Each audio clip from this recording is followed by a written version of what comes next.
C'est quoi le plus gros mois que tu as fait en closing? Commission pure, j'ai fait Et est-ce que tu as déjà menti à un client pour closer? très bonne question. Pendant longtemps aussi, j'ai associé, je pense, l'argent à quelque chose de négatif, tu vois. Souvent, les riches, c'est des gens qui sont méchants. Je pense qu'un mec qui vraiment qui te dégage, c'est quelque chose d'assez repoussant pour quelqu'un dans une relation. Et tu peux faire de l'argent, beaucoup d'argent, ça dépend juste de toi. Aujourd'hui, on est lundi matin, on est en Thaïlande, à Koh Samui plus précisément, et ma copine s'apprête à poser des questions tabous sur l'argent. Donc si c'est quelque chose qui t'intéresse, regarde ce qui va se passer, on n'est pas à l'abri qu'il y ait des dingueries. Pendant ce temps-là, je mange mon petit-déj. Je trouve que voir les gens manger, c'est un truc qui est satisfaisant aussi. Voir ce qu'ils mangent, comment ils mangent. Moi, j'aime bien regarder les gens manger. Je sais pas si on va bien m'entendre, mais du coup, on va commencer direct avec une question typique. C'est quoi le plus gros mois que tu as fait en closing? Tu veux dire en commission pure? Parce que moi, j'ai plusieurs rémunérations, enfin, je fais des coachings, je gère un peu le vente aussi. Ouais, en rémunération pure, là. Juste en closing. En commission pure, j'ai fait 16 098 € en commission pure sur un mois.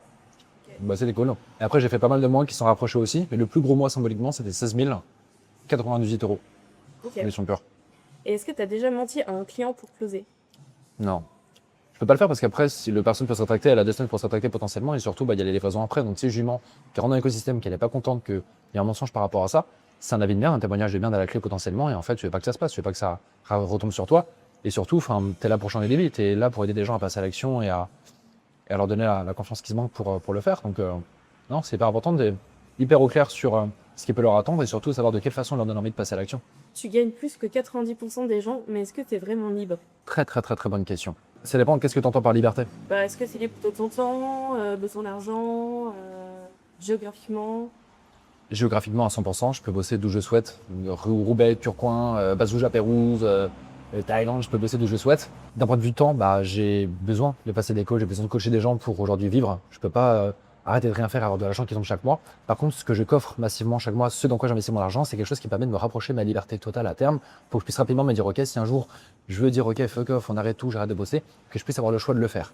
Mais je sais que moi, j'aurai toujours besoin de bosser et, je sais pas, de développer des choses, d'avoir du sens dans ce que je fais, tu vois. Pas de m'arrêter de rien faire. Avant de faire du closing, t'avais quoi comme relation à l'argent? Bah, relation d'un mec qui galérait quand même beaucoup, qui était systématiquement dans le rouge à la fin du mois, qui avait je sais pas combien d'agio, qui avait le numéro de son banquier dans les favoris pour lui demander, ouais, il n'y a pas moyen de pas me faire payer d'agio ce mois-ci et tout. Pendant longtemps aussi, j'ai associé, je pense, l'argent à quelque chose de négatif, tu vois. Genre Picsou, c'est un mec qui est pété dessus, mais qui est malheureux et qui est méchant. Dans grave l'inconscient collectif des gens, dans les BD, dans les dessins animés, les films, souvent les riches, c'est des gens qui sont méchants. Tu verras rarement quelqu'un de riche et qui est gentil.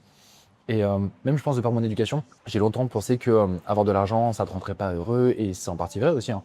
Mais que faire trop d'argent, ça allait ça allait faire de moi quelqu'un de mal potentiellement. Et du coup, j'ai dû casser plein de croyances à ce sujet, grave faire évoluer ma perception sur mon rapport à l'argent, et petit à petit réussir à réconcilier avec. Parce qu'aujourd'hui, en fait, l'argent, c'est une énergie, c'est quelque chose qui permet de mettre de l'essence dans ton véhicule et de te faire avancer, et de grandir sur plein de pans de ta vie. Donc l'argent aujourd'hui est important pour alimenter ta liberté, pour monter en compétences, pour accélérer dans ta vie, même pour aussi améliorer ton expérience de vie. Genre en vrai, grâce à ton argent, tu peux te faire un super café comme ça, je sais pas, lundi matin, au lieu, je sais pas, de manger des biscottes dans ton chocolat chaud, ton appart de 15 mètres carrés, et je suis passé par là, tu vois, j'ai vécu. Mais l'argent peut contribuer à ton bonheur. Ça ne participe pas pleinement, il y a plein d'autres choses qui sont importantes, il y a tes relations, il y a le sens que tu mets dans les choses, il y a comment tu grandis et tout, mais l'argent te permet d'accélérer plein de choses. C'est quoi la première fois où tu as gagné beaucoup d'argent et ça ne l'a fait pas? En fait, ça s'est fait progressivement, c'est-à-dire que j'ai pas gagné 10K du jour au lendemain ou 15K du jour au lendemain. J'ai gagné, je sais pas, 2000, 3000, 5000, 6000, 8000, 10 000, et ainsi de suite. Donc ça s'est fait step by step et j'ai pas eu des transitions violentes. Ah putain, du jour au lendemain, j'ai de l'argent. Donc c'est aussi cool parce que j'ai pu, je pense, m'éduquer progressivement, savoir ce que je voulais faire de cet argent et surtout garder un lifestyle qui est quand même assez simple. De pas un lifestyle de malade du jour au lendemain commencer à dépenser 10 000 € par mois. Donc c'était la meilleure des transitions possibles. Et souvent, je vois des témoignages de mecs qui ont gagné au loto et qui n'ont pas eu le temps de faire cette transition de OK, maintenant je pensais comme un millionnaire, j'ai la vie d'un millionnaire et comment millionnaire gérer cet argent-là. Ils n'ont pas le temps de faire la mise à jour par rapport à ça. Donc en vrai, j'ai pas eu de trucs de malade qui m'est arrivé. Je t'avoue, Ok. Est-ce que tu as déjà eu peur de kick out? non. Pourquoi? Parce que je dis, j'ai une compétence que je peux monétiser plutôt bien, tu vois. Et je sais que même si demain, je sais pas, avec mon client ça se termine, avec deux clients ça se termine, je peux en trouver d'autres et monétiser cette compétence. Donc en fait, ce qui me sécurise, c'est le fait d'avoir une compétence que je peux monétiser.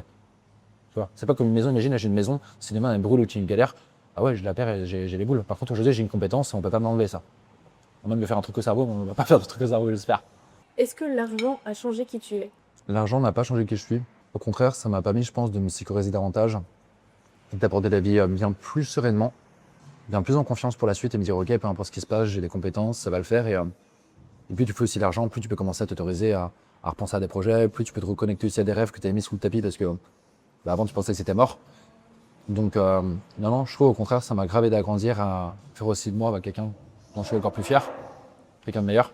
Parce que du coup j'ai pu monter en compétences, apprendre sur moi, bosser sur moi. Et non, au contraire ça m'a bonifié, je dirais. Faut juste savoir ce que tu fais de cet argent. Est-ce que cet argent, tu en as besoin pour aller combler un vide et faire n'importe quoi avec pour essayer de prouver et flatter ton ego? Ou est-ce que tu t'en sers vraiment comme essence à mettre dans ton véhicule pour te faire avancer?